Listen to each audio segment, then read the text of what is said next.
One thing, you and I did an interview earlier today down in Los Angeles, and I learned one thing that really fascinated me, which is that you actually haven't watched this film.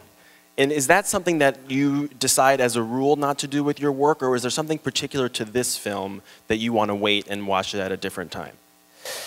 You know, it's a part of the process that I don't really feel like I need to be a part of, I guess. You know, if I was in the edit room, if I was directing the film, of course I'd be there and making editorial decisions. But for me, I think I was there on the set. I read the script. I know what happens, and it's good for me to kind of step away and give it some time. So generally, I don't stick around and watch it. One day I will. I'll take a look one day. Am I correct in understanding that you actually didn't have that much time between getting this part and filming? And if that's true, how did you go about deciding basically what to prioritize as far as the limited amount of time you had to get ready for this part? Well, you start at the beginning. And the beginning for me was meeting with transgender people, listening, learning. You know, I had an interesting experience in my own personal life about a year or so before the script came my way. I was on tour with 30 Seconds to Mars, and I was doing a series of interviews with people all over the world.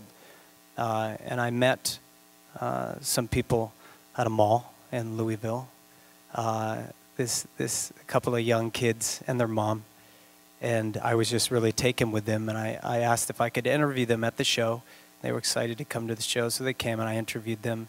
And it turns out that Daniel had been born a girl, and had been living his life as a boy for 8 or 9 months.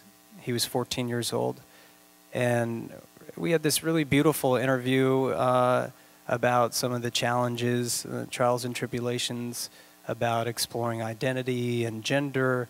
And that experience for me really helped to inform the choices I made.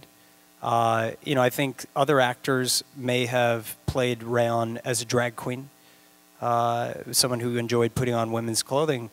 But to me, I thought it was an opportunity to put a different kind of character on screen. And, you know, you follow your gut and your heart, and you do the best you can to make people proud and represent people with as much dignity as possible. And that's what I did for the Daniels of the world and for the Rayons of the world. Of course, you can't make everyone happy, but you try your best.